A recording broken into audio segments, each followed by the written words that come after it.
Hey, how can I tell? Well, we're here, aren't we? For Law of Attraction Q&A right here with Bob Doyle, Bob the Secret.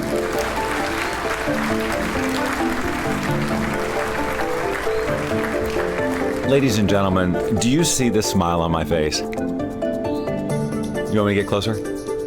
Do you know why I'm smiling like that? Because I love being here. I do. I love being here so much that it makes me smile uncontrollably. Along with some of you who might be here too. I know you're there because I see a number at the top of the screen. So your job now is to say hello like Jerry's just did. Like Jerry just did. I said Jerry's because it says Jerry's page. Folks, this is how we play here. We interact with one another. You ask questions related to the law of attraction, and I do my darndest to answer them. Dawn is here as well, also smiling. Dawn and Jerry both smiling because they love being here too. Isn't it a fun thing? And just hang out here on Wednesdays and talk law of attraction or whatever. So Sean Diggory is even here, ladies and gentlemen. So let's hear it for Sean. Oh, you people are going to have to be quicker on the draw. Ladies and gentlemen, for those of you who don't know, my name is Bob Doyle. I am the host of this weekly Law of Attraction Q&A and also the host of the Bob Doyle Show, which is broadcast on Fridays at noon. I have some very big announcements about that, which I'll talk about in just a second. But I want to talk about last week's show just real quick. If you were here last week, hooray for you. If you weren't here and you don't know about the show last week, I want to point you to it. It was definitely one of the most frequented, most viewed of our Law of Attraction broadcasts as of late, and I think it was because of the subject matter. We talked about the click. Hello, Sasha. Sasha's back. We talked about the click, which is basically creating an unwavering commitment to giving up, I guess, a bad behavior. It's an unwavering commitment to your vision. Used to eliminate alcohol and do all sorts of other amazing things in my life. And so I wanted to, the description even says we talk about the click. So it'll be easy to find. But I recommend that you check it out and share it with people if you want to, who you feel like that would benefit from such a conversation. These are your comments, ladies and gentlemen. They are perfect timing. I've programmed it now so it does it automatically. So I can just focus on you. But of course, if I say, here's the comments, and then they vanish, well, that's just bad production. But it's honest, ladies and gentlemen, just like all live streaming is honest broadcasting. I love it this way. So honest that I didn't silence my phone. Now, that's a prime opportunity for me to remind all of you to silence your phones as well. We don't want distractions today, do we? We've got too much to talk about. I actually do have a list. I don't normally come... Hello, Amir. Amir. Someone help me with these names. Actually have a list of things that I don't want to forget to talk about today. Some of them will actually help your life. But the first thing on my list was to tell you about last week's show and share that with you, and hopefully you will go check it out if you want to. You know, if you've got a thing in your life that you know is stopping you from getting from point A to point B, that's what that's all about. And I got a lot of push last week about writing a book around it. Well, I said it both ways, Amr. Is it Amr? Number one, Amr. Number two, Amr or Amir. Oh crap! There's too many choices. Look, I never said I was a name expert. That's not on one piece of marketing material for Bob Doyle. None. But I got a lot of push about writing the book about the click, which was something I was going to do. And then I got all excited about writing about the education system, but that's frankly a much bigger project. And the click book could be written in a very short amount of time. So he just said yes again. That's not one or two. I don't know. Anyway, it doesn't matter. I'm just glad you're here, whatever we call you. So I have been giving it some thought, the whole idea of writing the book. But here's the thing about it. If I write the book, I already know that most people who get the book are going to need some kind of support to get through it. I mean, it's fine for me to write the book. You could watch the video last week and hear everything you need to know. I can write it down in a book for you. But if you don't have the support, you may or may not get through it. And so I have to think about that because I could put the book out there. I could self-publish it. It could be available in 2 weeks, right? But the support for you is not available yet, and I need to think about that. I can't just open up another free community. I'm just being honest here because this is what I do. I can't just open up another free community and commit to supporting you through it. I've got too much else on my plate, too many other things to just say, here's another free thing. But yes, my coaches could support them. That's a good idea, Don. It's actually a very good idea. I would need to give them some training on coaching people through the click. But the point is, I'm contemplating, well, what do I do? Do I open up like a very low-cost monthly thing where you can come in and get the support to make it worth everybody's while? I mean, I don't come on this show to sell stuff. I'm really just honestly just processing how do I best serve you with this information. So, I can write the book, but then that's just kind of throwing it out there and then saying, okay, good luck with that, see you. And that's just not how I operate. I've never operated that way. I don't have any desire just to sell a bunch of books that don't get used to help facilitate transformation. It just gives me no jolt whatsoever. So I have to think about that. Whatever. So hello, Elizabeth. Nice to have you here. And Natty, of course, is here. So it's nice to have all of you here. I hope that you're sharing this program with your friends and loved ones and not being selfish and stingy with it, and letting them know that even though we do goof off a little bit around here, we do have some content, which I am getting into, and I'm going to hit some good stuff. I promise you. And of course, we're back to our normal format, so you can ask your questions at any point during the course of our conversation. And as I see them there, I will finish up whatever point I'm talking about and then answer them. So that's what I'm doing. Is it Gemma Harrington, Bryce, or is it Gemma? Gemma, G or J? Okay. So one other thing I wanted to tell you. Some of you may have heard about this, or are, about this particular broadcast through email that I sent. And I've been going on and on and on recently about how I'm going to stop sending email because people are tired of it, blah, blah, blah, blah, blah. Well, I'm kind of rethinking some of that too. I'm not rethinking all the other stuff I said about that. But there's I had a conversation yesterday with somebody who, if she was here, I would call her out big time and we'd have a conversation about it. And I really don't want to spend too much time on this except to say that there's a lot of changes getting ready to happen. There always have been. We've been in a very dynamic situation ever since the very beginning of the year, and it just continues to unfold. And of course, we have this weekly Law of Attraction broadcast. We have the Bob Doyle Show on Friday. I've got a virtual reality broadcast getting ready to start.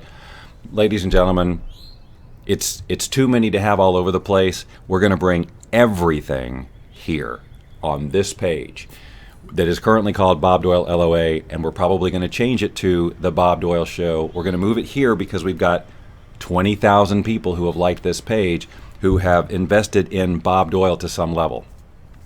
So everything I do, it's the Bob Doyle Show. It just makes it so much easier. Hey, Steve, thanks for your recent attendances and comments and sharing your insights that you've gotten from watching the various broadcasts here lately. Steve, if I'm not mistaken, I'm pretty sure this is you, but are you the one who saw my picture on a cell phone that Lynn Rose was having in the audience while you were playing on stage? If so, we have to share that story with everybody. But it seems like that was you. Anyway, so I'm not going to get rid of email because it was really put in front of my face. That's kind of a silly maneuver. I will give everybody who gets my email an option to get off my list if you don't want to hear about all things Bob Doyle. So you'll still hear about Law of Attraction stuff, but I'm not going to be selling you stuff. I'm not going to be selling you my programs. That is stopping. Okay? That's going to be taken over by somebody else. But the Bob Doyle Show related stuff, virtual reality, because it's all related, everybody. I am a common thread. And this is the Bob Doyle Show in all of its forms is a living of my message to you about following your passions and finding ways to do everything that makes you serve you. So you don't have to segment and say, oh, I can only do this as this part of my life which nobody sees. What I'm doing with the Bob Doyle Show and what live streaming technology allows me to do is I can share the ukulele with you, I can share computer animation with you, I can share my silly side with you, I can share Law of Attraction stuff, I can pick up Cody, I can do whatever I want, call it the Bob Doyle Show. You guys still get value, hopefully in the form of entertainment or information or whatever. The point is, it's all the Bob Doyle Show, It's all going to come here because this is where the most people are.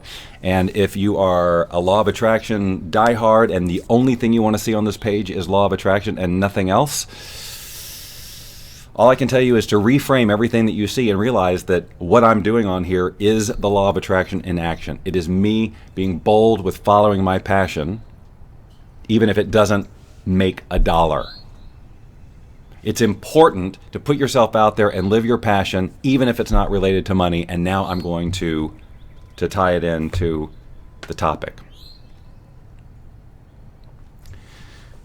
So I had this insight the other day, which is it's just what's happened to me. It just happens to me. Insights, they come at me. Right? I'm the Bill Blazejowski of insights. Anybody get that reference? I would love it if just one person, Dawn, don't freaking Google it. Who right off the top of their head knows who Bill Blazejowski was and my reference? Well, thank you, Jim. You will get my emails, and hopefully my emails will be a lot more fun now because it'll be around the Bob Doyle Show and things related to it, including the law of attraction stuff, but with the spirit of that, with fun and not having to sell you anything. Brian Goodman, you win the prize. Thank you very much. If I had a prize, it would be on its way to you. Night Shift, ladies and gentlemen, Michael Keaton's character. His basic introduction to the American public on the big screen with the Ron Howard film starring, why am I looking? I'm looking at I'm looking at a tripod that is not holding a camera. That's craziness. If you haven't seen Night Shift, guys, it's a classic. Michael Keaton was off the charts awesome in that film. And from what I understand, the part was written for him. Nobody else could have possibly done it. Anyway, he talks about he's an idea man. They just come at me all day. I can't even fight them off. And that's what I just did. And Brian Goodman knew it. That movie is forever old. Hello, Charlotte. Nice to have you here, as always. Okay, so anyway, I had this insight. And I want you to think about this. Let's calm down and let's get centered. I'm about to seriously get into it. Okay, so I need you to think about this because this truly, the answer to this question, it may take some time, a little honest self-assessment. And when I first came up with this idea, it was around money. But then I realized this morning that this could be anything. So basically, here's the question. Do you look at your life, your whole life, kind of like a problem to solve? Let me put it another way. So when I first came up to this, with the first thought that I had was this: so many people their issue is money, right? I mean, it's the number one thing people come to law of attraction programs to deal with is money, more money, right? And when you look at it, there's a lot of people who look at their whole life as figuring out the solution of this problem called money. How do I make more? What's the best way to do it? What's the easiest way? What are the ways I don't like? How do I solve this problem of needing money? Think about this. Now, for some people, if you're stuck there, let me just put it in another context. For some people, the problem to solve in life isn't money. It's a relationship.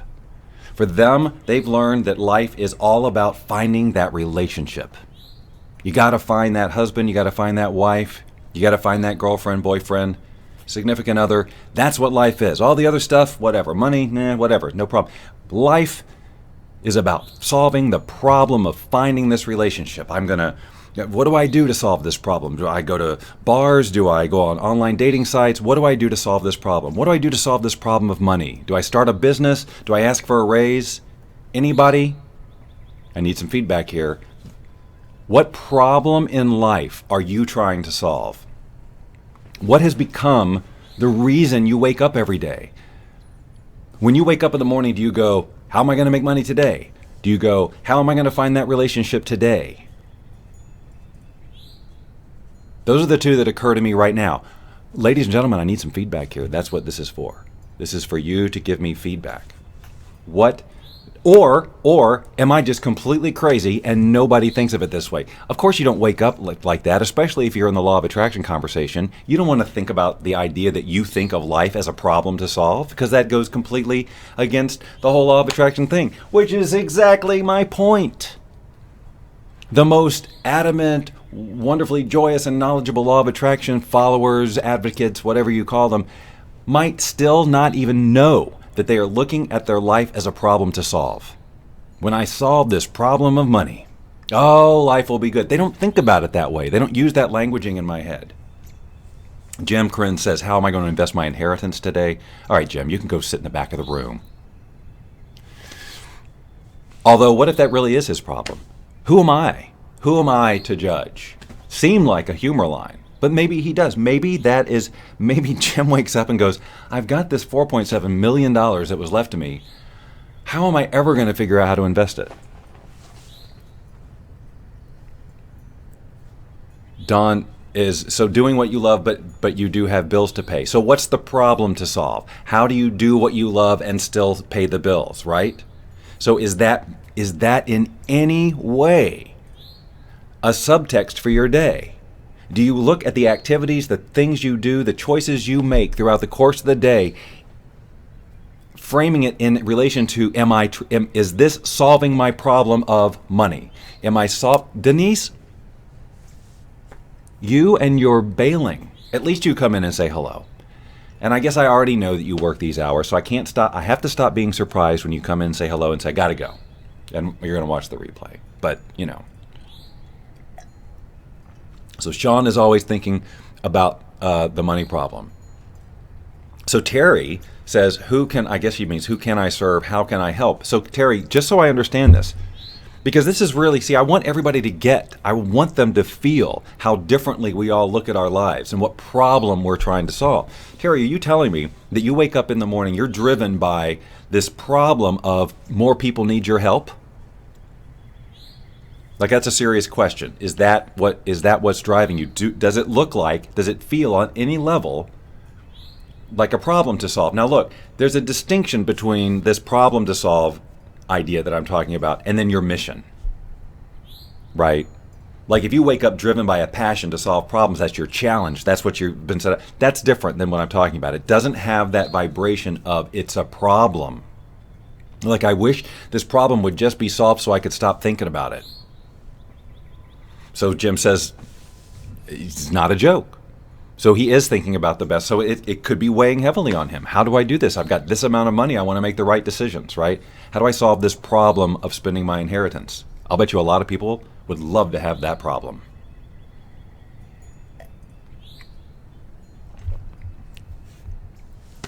But I'm sorry about your father. I hope that wasn't like super recent. Because I certainly don't mean to be making light of any of that. And now, ladies and gentlemen, Lynn Rose is in the room, making a rare appearance. You know, when she's here, I can't keep her out of the room. When she's gone, I can't get her to attend one of my shows. That's not 100% true. Although last night I did a whole ukulele thing. I don't even think she's watched it yet. She certainly hasn't liked it yet, like some other people have. And she's even featured on it. Well, Jim, my condolences and my thoughts are with you. Now, see, Lynn, do you see what she wrote here? Yikes, I can't believe I started my Facebook Live during yours.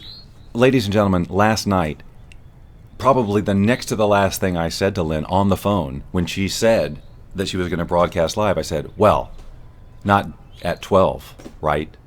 Oh, right, of course.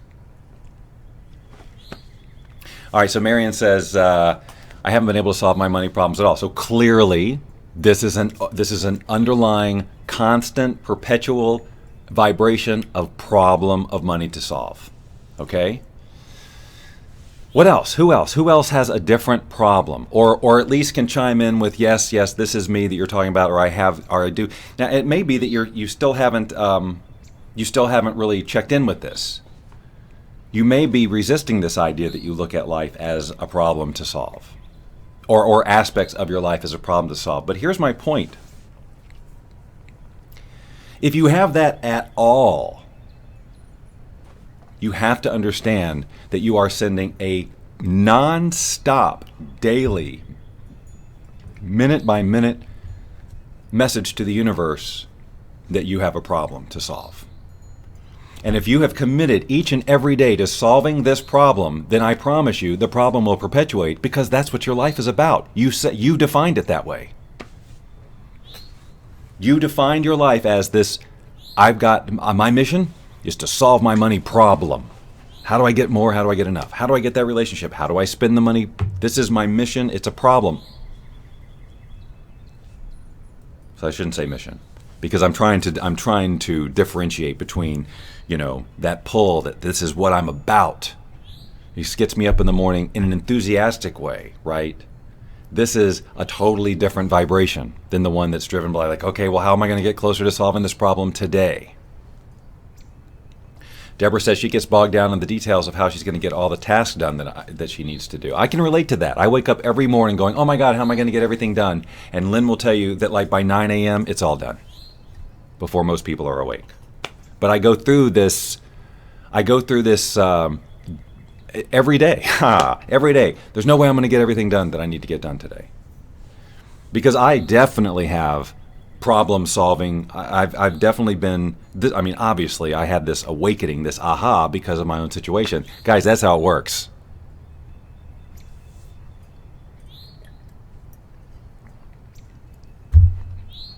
I've shared that I live in a post-divorce world, which I really need to stop saying that. I really need to write a book called Watch Your Language, and I'll let Lynn write it. Lynn and Angel Hill, 2 people in my life, and my daughter. The 3 people in my life who keep coming in and saying, do you hear what you're saying? Oh, that's annoying. Anyway. I'm reading some of your comments here. Yes, well, Jim says, would this be better? My money problems solve themselves effortlessly. You're saying that to yourself, if that's of course that's better, right? The question is, can you honestly get yourself into that place? That is the place to go. With all of this, with whether it's relationships, whether it's whatever, it'll all show up perfectly. Without all this necessary effort and worry. Your solution, whether it's money or a relationship or whatever it is, with this whole problematic vibration, you have to understand what you're doing to it. What are you allowing then into your life in terms of a response from the universe? Because remember, the universe doesn't go, oh, I know what you mean. It doesn't do that. It responds to your energy. So you have to, would it be better if I see, Marion says, would it be better if I see myself holding bills marked paid? Well, of course it's better. It's better unless when you do that in your mind, you go, that'll never happen. Hadn't happened so far because I got this problem with money.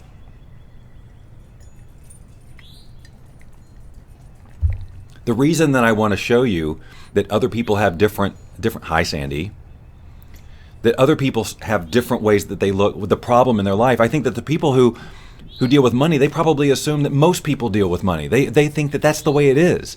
Yes, of course, life is about solving the problem of money. How do I make enough? How do I get financially independent so then I can enjoy my life? Once I get this problem solved with money, then I'll be happy. Same with relationship people. They go, what are these people complaining about money for? Happiness comes from a relationship. Don't you know? This is where I've got to solve this relationship problem if I'm ever going to be happy. But we all have these truths about what it is to be happy and what it's going to take and what is the problem of the universe to be solved. And there is no problem. If I say it like this, it's about, there is no problem. Does that make it more believable or just louder and more obnoxious? Steve says, I still battle with it once in a while. I've recognized that when I feel like I don't have enough, even though I do, then I run into problems. Well, are we talking about money here? Yeah, just that feeling of not enough. The whole idea of enough money is so freaking subjective because, enough for what? Enough to just pay the bills? Enough to have comfort? It's all about what is your solution to the money problem. That's what I'm saying. It's all so subjective. There isn't a universal truth that money is a problem or that relationships are a problem or career is your problem or any of that. None of that is a universal truth. It's what we've decided. It's what we've learned.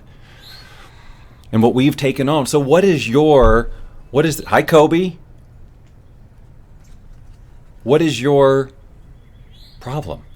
What is your perceived problem? Enough for needs and wants. So needs and wants. That would cover. But do you look at it as a problem?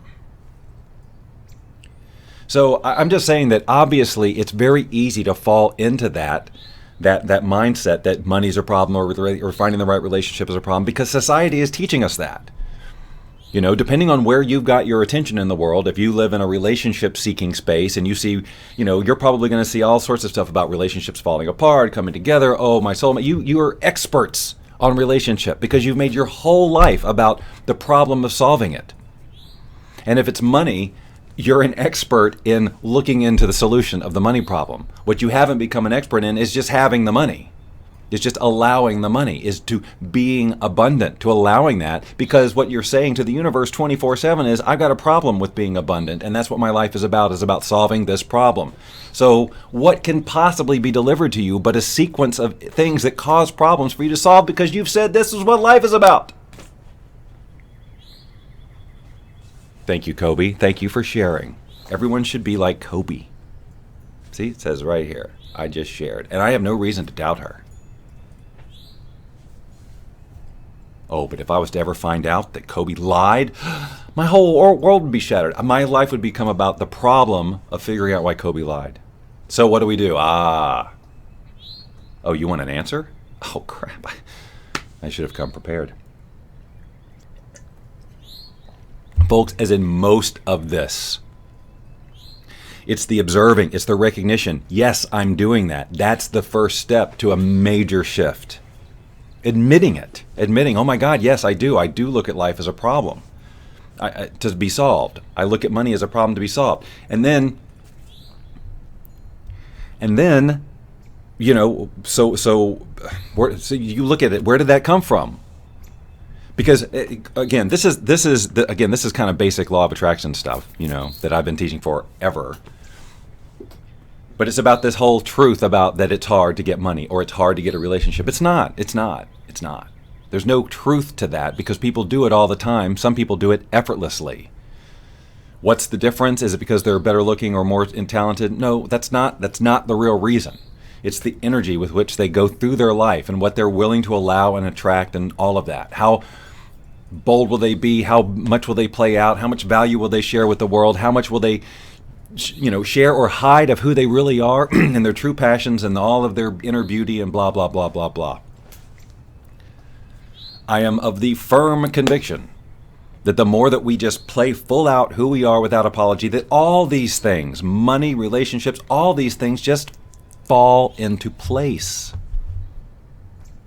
if you allow them to. So all of you, hi, Jory is here. So it's not, if those of you who have, here's what I'm going to hear. I've been doing that. I've been trying that. I've been whatever. I'm just saying that no matter what your intention is, wherever your heart is in this, why you're pursuing this or whatever, if you've got the underlying vibration that this is a problem you're trying to solve, rather than reframing it into how does having this relationship or having this money play into my big vision that is inspiring and exciting and exactly who I am and in alignment with that. And look, it's not going to freaking happen overnight. So don't give me, well, I've been visualizing it for a week and it still hasn't happened. Stop it. You've spent your whole life vibrating in this place. It's going to take a while. You're talking about adjusting years of a vibrational program that is wired in your brain, changing a fundamental way that you think about things. You're not going to do one tapping session and it's going to be gone necessarily. So stop coming to I know I'm scolding you, but even probably inappropriately, but one of you needs to hear this. Stop coming to the law of attraction thinking that it's this instant snap your fingers fix and everything's going to be fine if you visualize or tap something. You've got a lot of complex stuff going on inside of you energetically and outside of you and connected to the universe. There's stuff to do. You've got to be patient. But the thing is that if you are focused on your vision, the thing that's really what you're here to do, it's not going to feel like work and it's not going to be impatient. The fun will be in the journey. And as long as you can stop looking at a checkbook balance and making that decide how your day is going to go, how you're going to feel about yourself or feel about the world or what you're going to do or how much fun you're going to have, or the fact that your relationship status is still single, that's going to affect, if you enjoy your day or not, or if you do something to treat yourself. Oh, this would be so much nicer if I had someone to share it with, so I just won't do it. Hey, look, that applies to somebody. This is the tough love part of the show. It happens almost every episode. I have one more sip of coffee left and 30 minutes left on this program. Len, you have to come home. That's it. I'm out. I'm out of coffee. Now what am I going to do? Okay, so Misty says, whatever's going on in your life, you literally brought it to you with your thinking. Change the way you think and change your life. And that sounds so basic. It sounds so like out of a Law of Attraction 101 book, and it happens to be true. And the thing is that your thinking was shaped for you in such a large degree. So you don't blame yourself or don't call yourself defective or whatever. You're not broken. You're not broken. You're working perfectly. Given the input you've been given your whole life, your brain and everything, it processes exactly perfectly. So now you're going to give it new information. Information that's more based on universal truth instead of somebody else's limited thinking and limited beliefs about this is what makes you valuable. It's money. It's the right relationship. You learned all that. None of it's true. What's true is that you're here to do something and be somebody that's going to have a tremendous impact based on how big a game you play, with no apologies and not worrying about what other people think or how long it takes for you to make a paycheck doing it. Just go out and be who you are, and eventually it will show up, unless you've got this underlying conversation going with yourself and the rest of the universe that this is hard, one day this will happen, I'm working on my problem.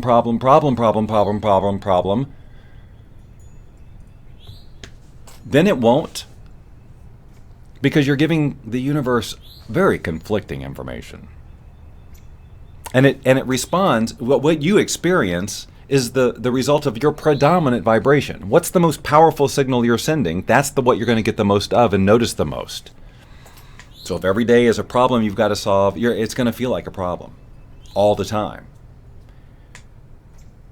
And until you get really super clear as to what the solution feels like, instead of what the problem feels like, you're going to be stuck in the problem.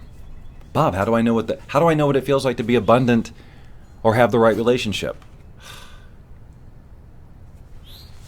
Pretend you know. And I'll tell you, as glib as that answer sounds, think about this. Guys, you must be going there for a reason. You've got some idea of how it might feel. And guess what? You get to define it. There is no one way. You get to decide what abundance feels like to you. You get to decide what a great relationship feels like to you. There isn't a universal definition. Hooray! So don't worry about, Bob, I don't know. I've never had that before. How can I know? What would you like it to feel like? You know what you don't want it to feel like. Let's use that as a starting point. And just make up what you think. Thank you for the hearts, whoever's sending them. I love seeing the hearts. I did the uke thing last night. I got a shower of hearts, and it was like, oh yeah, that's what I loved about Periscope. It was that instant feedback. But the way I do this, I don't see hearts, but now I can look over here and see hearts. And for a brief moment, I can see who sent them, but I don't have my glasses on because they're all the way right here. So, can't reach over there and put them on right now. So Kobe says, tap into the essence of what it will feel like when you have it. Yeah, or what you think it'll feel like, what you want it to feel like. Again, you are 100% the one who's in control of your emotional state, of how you feel in any situation. It's a series of decisions you make. It doesn't feel like it sometimes. Sometimes it feels like automatic. My God, I'm so freaking pissed at this guy. I have to be because he pulled out in front of me. No, you learned that. You learned that. We broke up. I'm going to be depressed for 6 months. Why 6 months? Well, it was a long relationship, it seems appropriate. You learned that too. You learned all of it. All the inappropriate holding on to of negative feelings, we learned all that stuff. So we can unlearn it. But it's going to take what Kobe's saying, putting your attention on the essence of what you want it to feel like. You may not know the details, and you're not supposed to get attached to them anyway. That's not really the point. The point is, you want a sense of freedom. You want a sense of excitement. You want a sense of passion. You want a sense of connectedness. You want a sense of abundance. You want a sense of health. Whatever. I'm getting chills just thinking about it. And when you're getting a physical reaction like that, that's a good sign. That means you've brought it into your being on a whole other level. If you can talk yourself into a chill, you're on the right track. Yes, Terry, we get to create it the way we want it to be. So stop wondering, well, I don't know what it would be like to feel debt-free. Come on, make something up. You got a pretty good idea. How about the not waking up worrying about where money's going to come from? How about the problem of money not being there anymore? Now, here's the thing. This is just like, this is very similar to when a person is a negative person and they've just kind of become that. They become jaded over the course of time and, that's never going to work. This doesn't happen. This always happens to me. They're out. We all know those people. But the thing is with those people is that's like their identity now. That's how they know themselves too. And so if you were to offer them another way of being, happy, carefree, whatever, their whole sense of identity is thrown out the door. That's very threatening. So it's kind of the same thing here. If you've lived your whole life about solving the problem of money, what happens when that problem goes away? What happens when that whole driving force in your life isn't there anymore? Because the money problem is solved or whatever. Well, you better have something ready to fill in the blank. You better have a vision that now you've made even more room to live into. Because now you got all this space, because you don't have to worry. You got all this energetic bandwidth that you've added to making your dreams come true because you're no longer worrying about money. But if you don't have that, here's what you'll have. This ginormous void that is very uncomfortable and will probably be filled by you screwing up your money situation so you can go back to the comfort of having the problem and solving the problem of money. Can I get an amen from somebody? Cody. He's sleeping through this whole thing. Can you believe it? All right. I'm just catching up on some things here. Shaughnessy says, how do you change a mentality? It's better to give than to receive to the point that you do not know how to receive. That's so good. That's so good. I have a problem with receiving. Lynn will tell you. And it's like, I don't know, deserving issues, who knows? I don't think it's because I learned that it's better to give than to receive. This may seem unconnected, but I was going to say this, and you said this. It's so close to what I was going to say that I'm going to say it anyway, and forgive me if it's disjointed and doesn't really address what you're going to say, but there's no better time than I can think of to say this. And this is another realization I had, and it is all about what she said about giving and receiving. And it has to do with pets. So I'm going to pick up Cody, even though he doesn't want me to, because he was sleeping. All right. So, we always talk about our pets and how much we love them.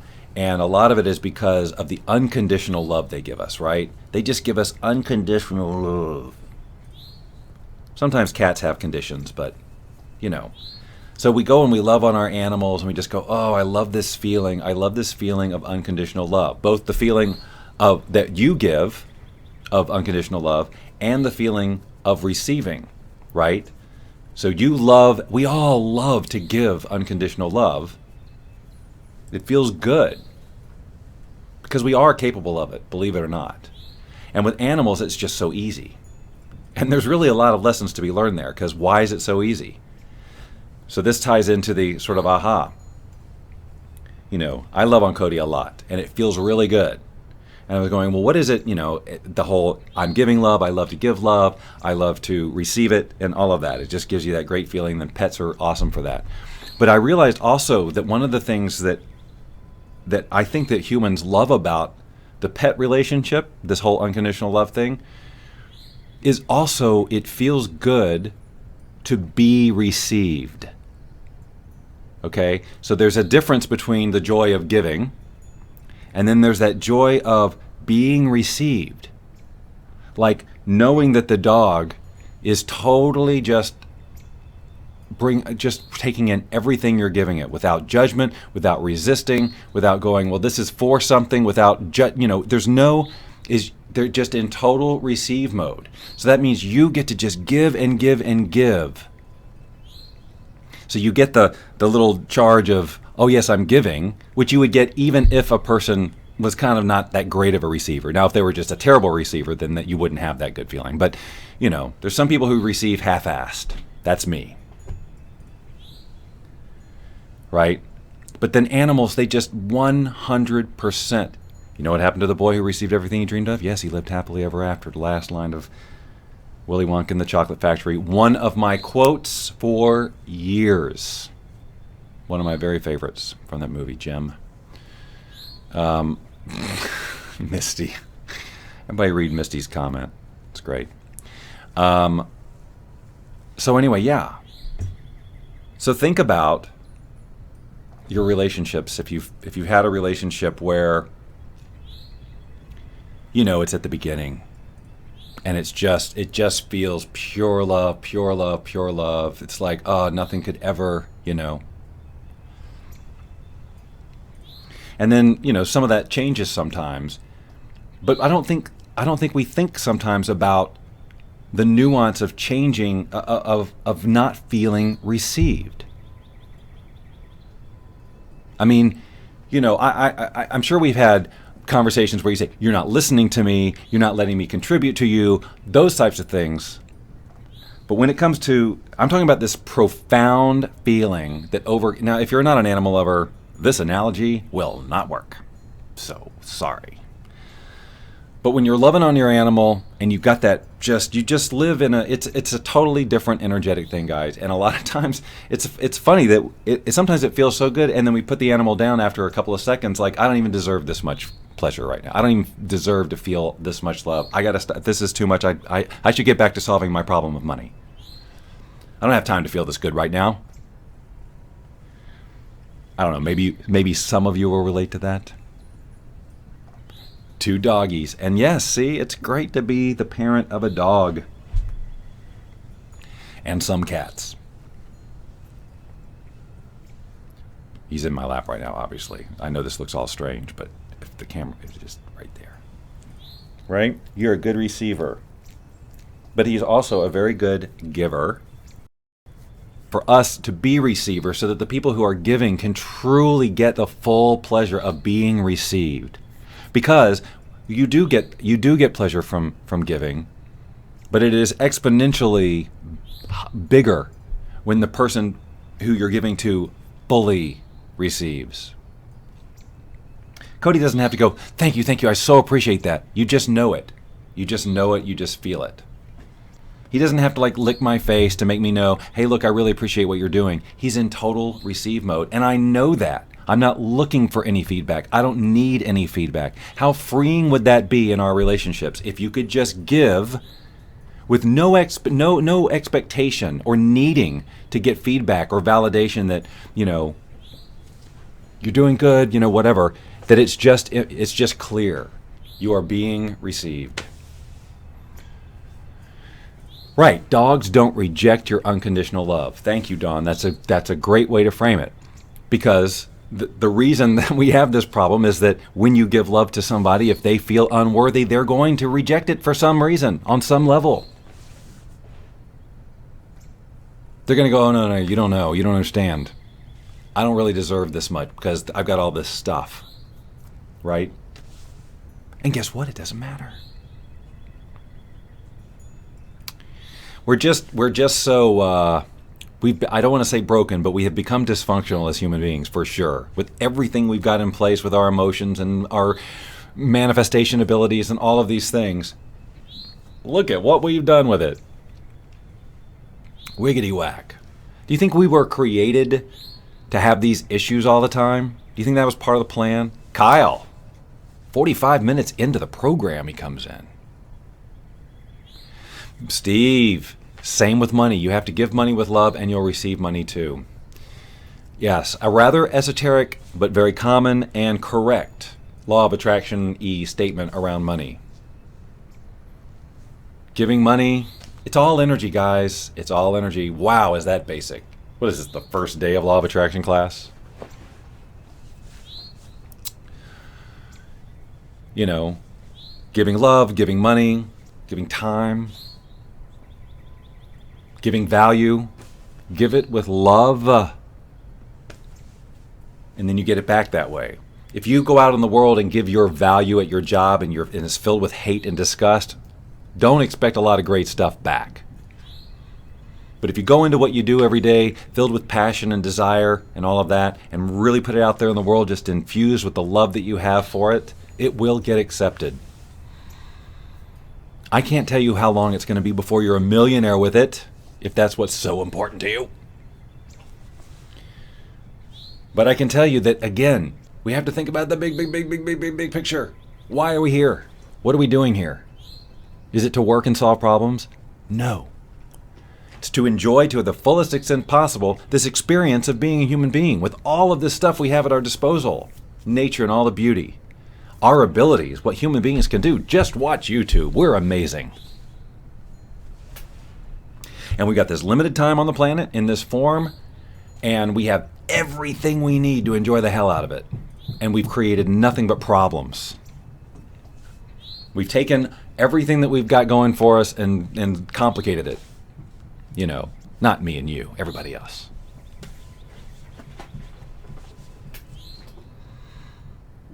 I don't know if you hear that. They've been banging on this thing. There's like they're tapping. I wonder if they're putting carpet down or something. That's what it feels like. They're just hammering all day on the ceiling, all over the place. Just was wondering if you could hear it. But yes, if we could all just do everything we do with unconditional love, wouldn't that be nice? Should learn from our pets. Okay. 2 more things.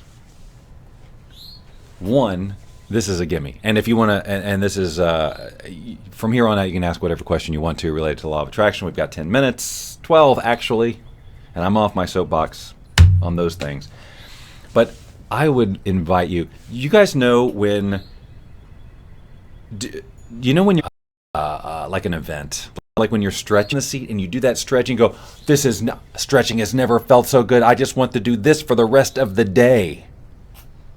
Please, I don't want to learn any more about real estate or making money or the law of attraction or anything. Let's just keep stretching. Can we please just keep stretching? And there's a conversation. I am so stretching I'm going to stretch the next chance I get. This feels so good. And then you don't do it. It's free. You can stretch anytime. And I am here to tell you to contemplate stretching more. And I'm talking about stretching. Stretching where it, I mean, if you do yoga, you know what I'm talking about. But even if you don't want to go do a yoga thing, look, energy and all kinds of crap gets stuck in your body. You know, it just does. Chemicals and all sorts of things. And they have an impact on your brain. They have an impact on your thinking. They have an impact on your energy level. All of it. Stretching, like really intense stretching, not dangerous, do it smart, but stretching and holding it and really stretching and getting your body limber and all the things, gets that stuff moving around. It can help you. It's like deep breathing. You got to do it. So Steve says, I'd love to hear you tell that story when I saw Lynn in New Orleans. I've told it a lot of times to my friends. So this is from Steve. Look at that. He just came up just perfect. He's at the bottom there. So this is, I may tell this story incorrectly, but before I lived in LA, you guys have to hear this. It's an amazing freaking, I can't even believe that it happened. And this is I wasn't there. I was told this. But Lynn was at a thing somewhere. I was in Atlanta. Lynn was wherever she was, LA. I don't know where this happened. I guess watching a band or something. Steve was on stage playing, performing as a musician. Lynn and I are on FaceTime. She's holding a phone. This is well before iPhone 6 Plus. This is a regular old iPhone, whatever. She's holding a phone. During a performance, Steve looks down, sees my face, which has got to be the size of a postage stamp, on a phone in a sea of whatever, and asks, "Is that Bob Doyle?" What? How is that even possible? Christy Whitman, ladies and gentlemen, has joined this circus that we call the Bob Doyle Show LOA edition. Now, she's no stranger to this broadcast. You've seen her appear here several times. Now, you've only heard her once because some power is keeping Christy silent on my show, and I think it's because we're building up to something amazing. That's all I can think of. Cody, Christy says, "Hey, handsome." I passed along the message. Christy, I saw your purse thing. Christy Whitman, ladies and gentlemen. You all know who Christy Whitman is. I mean, you can't get more famous and big time than Christy Whitman. She shared on her timeline yesterday a clip from a local TV appearance where she was doing this thing with purses, and it was pretty girly, I gotta say. But anyway, it was fun. It was fun. And Christy had shared, because she was doing, this is so, you guys don't need to know this. This is crazy, you don't need to know this.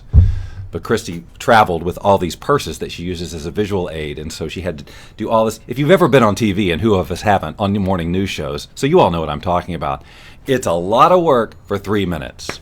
And as I saw the setup with all the purses and going down the line, I'm going, wow, this is going to be over in a blink, and she had to do all this stuff to get this in. It's showbiz, folks. Don't know why I felt compared to share it with you. Probably because all of you eventually are going to be on morning news shows, and you need to know what you're up against.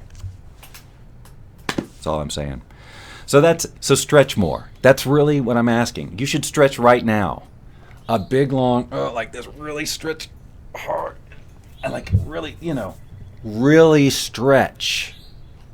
Make it a goal. One of my goals this year, when I stopped drinking and all this other stuff, and I was taking on losing weight, I didn't want to do like the gym type workouts. I've so much of my life already. I just can't click back into that lifestyle. It was too intense and I was too obsessed. But I started really just stretching every day, like stretching with goals to like be more limber, put my palms flat down on the ground and all this stuff. And that kind of goal was like driving me, and it felt so good, and you slept so much better. And I'm going to stretch like hell right after we get off this thing because I'm so excited about the idea. I think you all should do it too. I don't like to shoot on people, but I think you'll feel better if you stretch, and you might just stand a little taller. Remember, it's all energy. This vessel isn't here by accident. We're supposed to take care of it. Stretching is a very important part of that. You probably will stay taller longer in your life if you stretch every day. Right, Elena?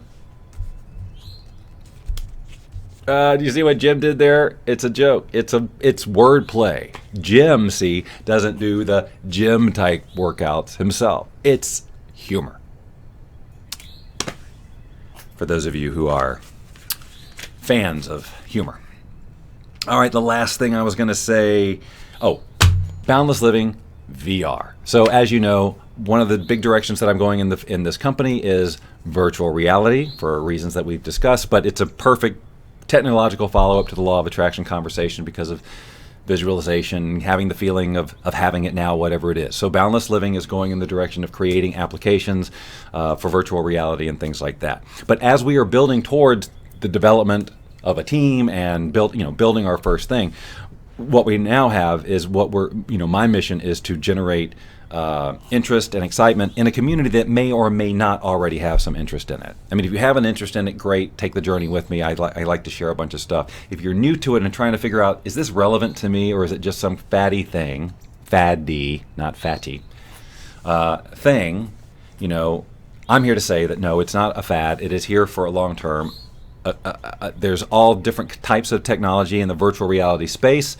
I try to cover as many as I can, and I've started doing that on a new website, which is all kinds of ugly, because I've decided I'm not going to do the designing of it. I'm going to hire a professional. But for I'm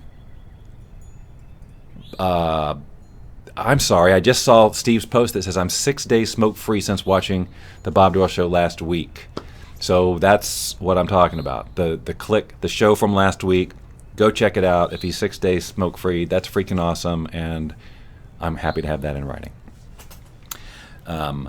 But yeah, so I'd love to one day, Steve, if it really clicks for you. I mean, if it really takes, we're going to have to get you on this show, and we're going to talk about it. We're going to talk about what was the process that you went through. I mean, we know the process because I laid it out for you. But like, to the extent that you're willing to share, like, what created the click where you go, oh, I'm totally not doing this anymore, right? There's no link. You just scroll down on the page a little bit. Oh, the Boundless Living VR link is Boundless Living VR. I don't have a Facebook page up right now. Let me just quickly, but smoothly, do that so I can type this in. I know somebody else can do it too, but sometimes people try and then they type the wrong thing and it's just confusing. So I'll do it. Let me just scroll on down the road. So right now, what Boundless Living VR is, come on, boy. Wow, my mouse is being weird. Boundless Living VR is just basically a blog. Jeez, I'm such a terrible typer when I'm broadcasting. It's a blog that I'm doing two things there: introducing concepts of virtual reality, sharing some links, articles, that type of thing, and doing video demos of some of the virtual reality technology that's out there. I've just got a handful of links up there. I mean, a handful of entries right there. I'm rushing because I'm at the end of the show. So let's all just breathe. Oh, that felt good. Combine breathing with stretching, and you have just got a lifestyle right there. So you go check it out if you want to. BoundlessLivingVR.com. Again, it's ugly, but it'll get awesome. One of these days it's going to get awesome. But for now, there's just information there and some fun walkthroughs of some of the programs that I'm using. And mostly it's like, why do I think this is relevant? Like, I'm not just a, hey, here's some, you can go to YouTube and see infinite numbers of demos, a cardboard headset that you can get for a couple of bucks, or whether you go full out and buy one of these, more expensive hardware solutions like the HTC Vive or the Oculus Rift. So right now, very limited content in there. I really just started loading it up this week, but it is something that I'm going to be updating on a regular basis, and a VR-related live broadcast that's similar to this in format, different set, really cool. I'm very excited about the VR set. That'll be popping up here actually on this page too. Like I said earlier, all of my Bob Doyle shows are going to start to be broadcast on this page, and I'll probably change it from Bob Doyle LOA to Bob Doyle Show, but everything will still be here. I'll try and make it as unconfusing as possible. It's really about trying to unconfuse this and get us all in the same place at the same time without saying, okay, for this week I want you to go here, and now on this day I go here. That's too much, right? So again, the philosophy is the people who have followed me on this page, all 20,000 and whatever it is of you, and we need to 5 times that number, are hopefully interested enough in Bob Doyle as a Bob Doyle and not just Bob Doyle Law of Attraction information spitter. And hopefully, if you've watched this, you understand that what I try to do is put the Law of Attraction into context with your everyday life, and not just, here's a principle disconnected from anything. And so I use my life a lot as an example of how law of attraction principles can be implemented. Some of the challenges you may come up against. I mean, I certainly am not at all shy about saying, you know what, this part's hard for me. Probably shouldn't be, but it is, right? I mean, it's just because that's just honest, and you can know all sorts of things about the law of attraction and still have your own stuff, right? And so this is and that applies to many of you too. A lot of you, like we've talked about. So the whole lesson of this week is to really be honest with, how am I assessing my life? What is my life about? Is it about solving a problem, solving the problem of money, solving the problem of relationship, or whatever it is, spending your inheritance? Okay, because understanding that you are letting a problem lead your life is the first step to changing that, so that actually the solution, the vision that you want to have, is leading your life. That's the way it should be. Ladies and gentlemen, you guys are so freaking awesome. Thank you for being here. Thank you for sharing. Friday, I don't know for a fact that I'm going to start broadcasting the Bob Doyle Show here on Friday, but I might. So don't be surprised if you get a notification that says The Bob Doyle Show, and then you come here and it's not all about the law of attraction. Just remember, we're all about the law of attraction. That's pretty vague.